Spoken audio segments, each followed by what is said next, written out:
What's up, everybody? My name is Blaze Tiger, back with another video, and today we are looking at the 3-2 March 2nd maintenance. And before we get into this, I have been playing a lot of Persona 5 Strikers, so if you guys are interested in that, I have uploaded a lot of videos, and I'm still uploading. Haven't beaten it yet. Check out that. I'll greatly appreciate it. That was a little side note there. Another side note. I hope everyone had an amazing time summoning on the one's banner. I've seen a lot of him in PvP, so I guess a lot of you were able to pull at least a copy of him. I had a terrible, terrible time. Spent way too much stones, spent way more stones than I was expecting and tickets, but regardless, I 6-6'd them. It's over. It's done. After that, I don't even feel like summoning on any banner because of how stressful that was. But those are just a little two side notes here. Let's get into the actual point of the video. So I had a feeling she was coming. I had a feeling. I was feeling like, what else are they going to do coming up, right? So I had a feeling once they showed her on JP, she was coming pretty soon. This was also the new mono. I believe this is Green Eastin. I don't think, hold on. Let's look at what's going on. Seven Deadly Sins first anniversary special draw. New heroes are level 80 and fully awakened. Okay. Foreign swordsman Nanashi. We'll go over the characters in just a moment. Advent of Destruction. Yo, wait, hold on. That's Blue Lilia. Oh, I was about to say. I was like, I know they not dropping the new. I'm not new, not Lilia. Valenti. That's the Blue Valenti. I know they not dropping that Valenti. Heck no, not that soon. But it's not the busted OP Valenti. Green Easton. Green Easton, that's good. And she's okay, I guess. She's all right. We'll go over what they all do in a moment. But according to this, you can get all these characters for at level 80, which is very, very good. That these, I don't want to call them basic, because she's not basic at all. But these not so hype unit, I guess you can say, you can get them and they could be level 80. So I guess I will be summoning. I guess I will be summoning to try and 6-6 all of them. I don't know. If not 6-6, probably him. No, not even. Her. That's her. I'll just. Oh, and her also. We'll see. I don't know. I don't know. The one festival. Um, the One Festival Special Mission Part 2, Hawk Treasure Hunt, Lucky 1 Year Anniversary Exchange Shop, Special Brawl Victory Box, Chapter Clear Reward Event. You know, the Hawk thing that we have going on right now with the boxes, with the treasure chests, I completely forgot until I read this that I still have that. I haven't really done that. I don't know. I completely stopped paying attention to it, but I don't know. So Special Mission Part 2, you can get a ticket. Cool. Hawk Treasure Hunt event. Cool. Lucky first year anniversary exchange shop, so you can get some UR. I'm not UR. Cosmetics here for what the heck? Liz. Liz, yeah. I think that's what he called them in the series, right? Yeah. And then there's some rewards here, so nothing too big. And final boss Bond. Um, I'll go over how to beat him in another video. In another video. So many final bosses. Well, it's not so many, but I can't recall what he does, to be honest. Yeah, I should have had that all together before I started this video, but whatever. I'll go over it soon.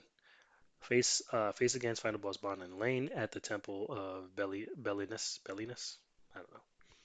And you can get some UR gear for these guys here for Elaine and Bond. Cool. Cosmetics for Nanashi. Cool.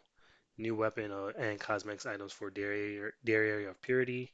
Reintroduce a Noblest Eastin costume too.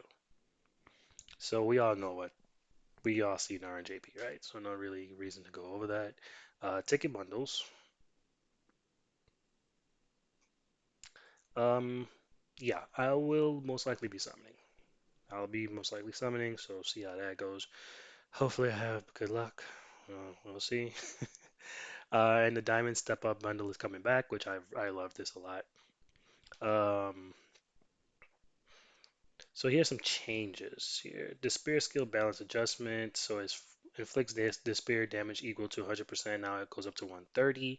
At rank 2, it was at 150. Now it goes up to 195. Recovery goes from 15 to 20% of diminished HP upon successful critical strike. Rank 3 goes from 250 to 325, and then healing goes to 30%. And these are the two people that will be getting those improvements.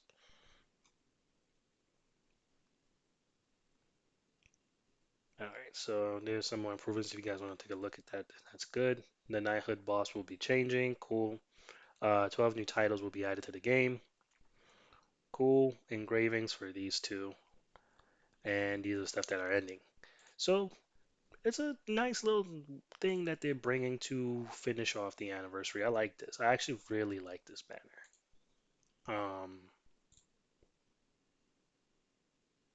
Yeah, so that's everything. So you guys know how this goes already. If there's any other information, start tomorrow night. Well, today is already Monday, right? So tonight, um, before the maintenance or after, yeah, during the maintenance, somewhere around there, maybe we'll have more information. So once we get more information, I'll cover that. But for now, this is all we have. Again, I hope you all had great luck. This was a good first anniversary for Grand Cross. I'm looking forward to more since I do main this game, and I hope to still be maining it within another year, unless the Demon Slayer and the Skya RPG is like really, really good. I guess I might switch.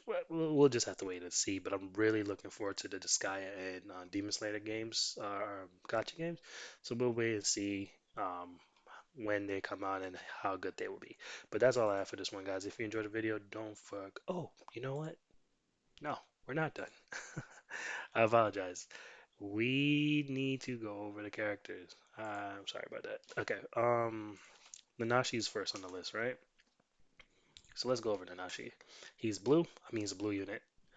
Swift Sword, Foreign Swordsman, Nanashi. He is of the unknown race. Technically, he's an angel, but whatever. Um, Wind Itachi for a skill. Rank 1 inflicts damage equal to 220% of attack on one enemy. Rank 2 inflicts damage equal to 220% of attack on one enemy, removes one or from the target's ultimate move gauge, and deletes one skill. Now, this is pretty good.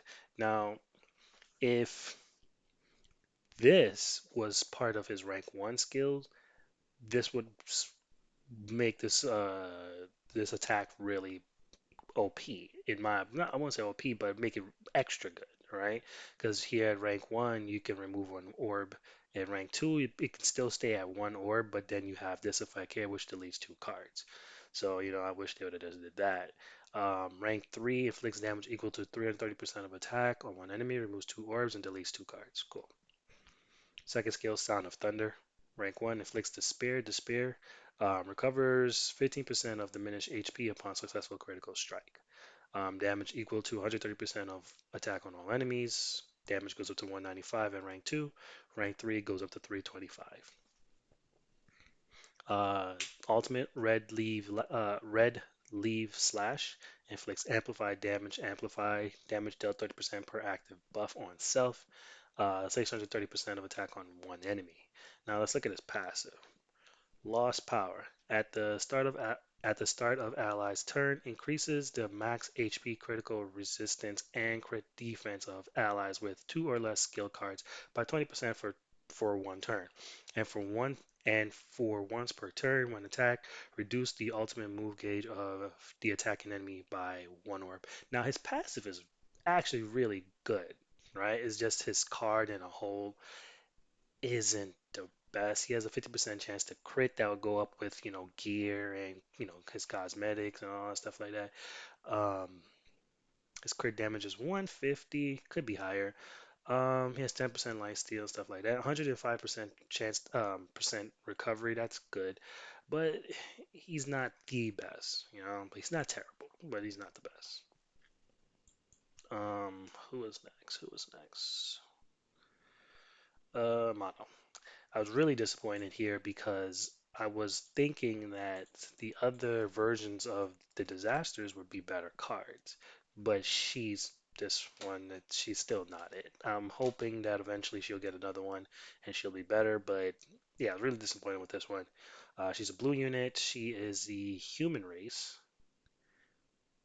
Can you really call her human since she's like an android? Isn't she's an android, right? Or a robot or something like that? Shouldn't she just be like unknown? I don't know. I don't know. But I don't think she's human. But anyway, first skill, Blade Dance. Rank 1 removes buffs from one enemy and inflicts damage equal to 220% of attack.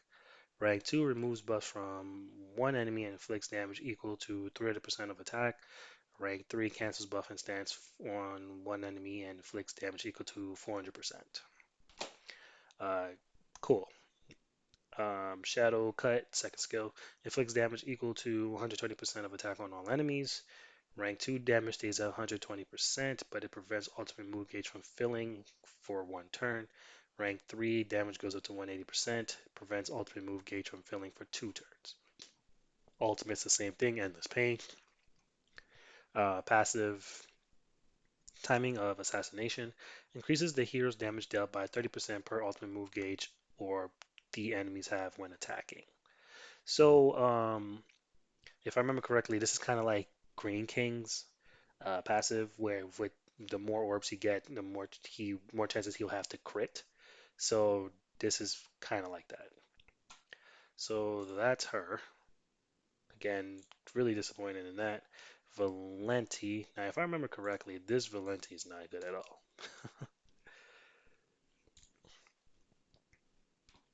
Blue unit, human race. First skill, potential energy. Inflicts detonate damage equal to 100% of attack on all enemies. Detonate 20% additional damage per orb in the target's ultimate move gauge. So more orbs they have, more damage the detonate will do. You guys know how that works already though. Rank 2 damage goes up to 150%. Rank 3 damage goes up to 250%. Second skill, fluid dynamics.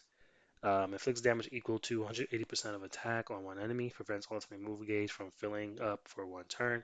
So if you ran her and not Valenti, her and Mono on the same team, you could have something. You can have something there. You know, like you can at least preventing them from ulting, I guess. But I mean, it wouldn't be a good idea. I'm just saying.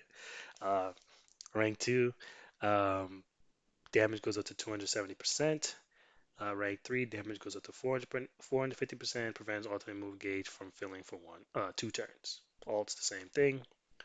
Passive, strong spikes. Applies infect, uh, I'm sorry, infects, applies infect effects for two turns on enemies who have used buff skills. So infect restricts recovery. It's not, it's nothing. It's not that good. So there's that. If they're giving out free tickets, because we don't have the login information, like what are like the login for the week or whatever. So if they're giving out free tickets, I would advise people to just use the free tickets instead of actually using real money to summon on this banner. We know not Lost Vein, Assault Meliodas is here. He just hasn't been released on global yet. That was originally their plan, but of course, because of the backlash, they skipped it, pushed it back. But we know he's coming. Green Easton's here. You know what I'm saying? So she's not going to have her own separate banner. So I will give it another few weeks. They'll probably do some collab soon. But Lost Vein, not I keep saying Lost Vein. Assault mode is coming soon. So whatever stones you got left over from Escanor, save it. That's my advice from me to you guys, especially free to play. Green Easton, she is the best Easton in my opinion. I think in a lot of people's opinion, she's pretty good. She'll work very well on Escanor's for Escanor, by the way.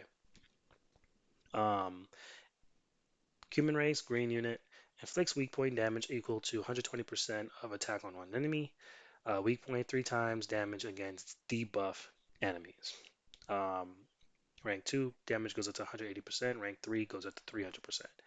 Um, Berg D Dolphin, I think I said that right. Rank 1 disables recovery skills on all enemies for 2 turns. Rank 2 disables recovery skills and prevents ultimate move gauge from filling up on all enemies for 2 turns. Rank 3, same thing, um, but it decreases the enemy's attack by 20% for 2 turns. So I mean 3 turns. So pretty good. Woman on the beach, passive. Increases all allies' parry rate, crit chance, and crit damage by 5% per debuff on enemies. So you want to use this a lot. You know what I'm saying? So, and you can put it on other teams like Keo. You put it on a team with Keo. Keo drops the was it the burn like every turn? Just ran that's his passive. So, with him, her, she will work very well on teams like that. Ultimate's the same. So yeah. Out of everyone here on this banner, she's the best. I don't think anyone will dispute that. I believe her name is Liz. Yeah.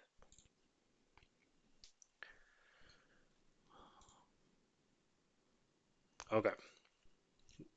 Knight of Danafor Liz. She is of the. Oh, they gave her the Angel race. Okay. Cross cut first skill inflicts damage equal to 240% of attack on one enemy. Rank 2 inflicts damage equal to 30% of attack on one enemy, fills ultimate move gauge by 1, damage goes up to 500%. Rank 3 and fills the ultimate move gauge by 2. Angry attack. Wait, I believe. Was she the unit that came out before Assault Melio? I always forget. There's always a unit that comes out before the main festival unit, I guess you can say. Um, and I always forget who it is. I can't remember if she was the unit before Assault Meliodas. I think she was. I'll have to go back and look. Um, Second skill, Angry Attack, inflicts damage equal to 160% of attack on one enemy and decreases skill rank.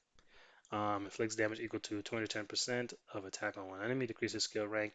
Skill ranks, then depletes the ultimate move gauge by number of skill ranks decreased. So it's like which Gother is that? The green Gother, that's basically what this card is. Not the Halloween one, if you didn't know. And then rank 3, it's 400% and same thing. Cool. Ultimate, last attack, inflicts shatter damage equal to 630% of attack on one enemy. Shatter ignores resistance.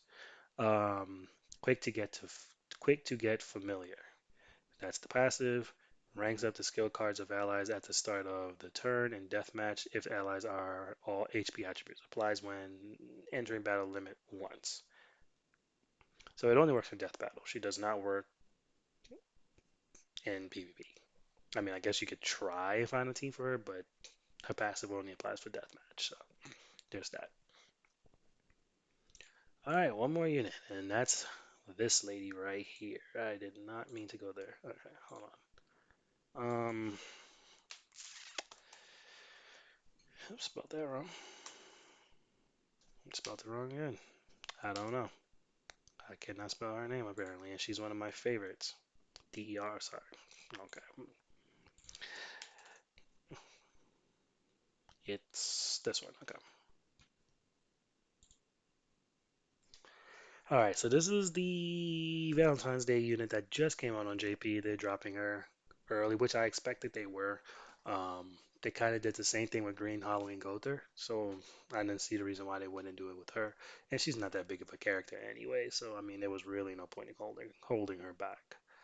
Um, First skill, Heavy Impact, removes buffs from one enemy and inflicts damage equal to 200% of attack. Second skill, rank 2, damage goes up to 300%. Rank 3, cancels buffs and stance and a damage at 400%. Second skill, Valentine Gift. This is a stance. Taunts, taunts enemies, increases defense related stats by 30% and becomes immune to stun for one turn. Um, Rank 2, still taunts, defense related stats goes up to 50%, stays for 2 turns, and she's immune to stun. Rank 3 goes up, her defense related stats goes up to 80%, becomes immune to stun for 2 turns. Now, if she was immune to stun, petrify, freeze, and all those other attacks that can basically immobilize your unit, this would be busted, and I think she might actually be a really good character. Um, she probably would have been probably on the same level as Green Deanne, Small Deanne, but unfortunately it's just stun. So there's that. Um, Passive Cynical Charm increases the basic stats of the hero by 10% for a max of 3 times if the hero takes damage from the enemy's skill. At max stag disables the ultimate move of all enemies for 2 turns. Now, this would be good, but unfortunately it's not that great because I mean the card in itself doesn't really work anywhere, you know. So fortunately, because I was hoping by the time Asaba Meliodas got to global, there would be more demons for his team, and that's my biggest issue with Asamo Meliodas coming to global is that he's not going to be like the other meta festival units. I mean, he's not technically a festival unit. I think he's a holy fest unit or something like that. But so he's his own festival unit. But regardless, he's not. I mean, he's a big character. You know, he's a big unit, whatever. And I think he is meta still on JP, but he's not going to be like the other four units that we received. The other four units received can you can kind of run them on any place, and you, like uh, Angel Elizabeth can be run on any team, any team. Lost Vein, same thing. King, he can run other units with him, yeah, like Keo. You can run, you know, him with King, and what's her face? Angel Elizabeth. So I don't know. We'll just have to wait and see. But this video's gone on long enough, guys. If you enjoyed the video, don't forget to drop a like, subscribe, and I will catch you guys on the next one.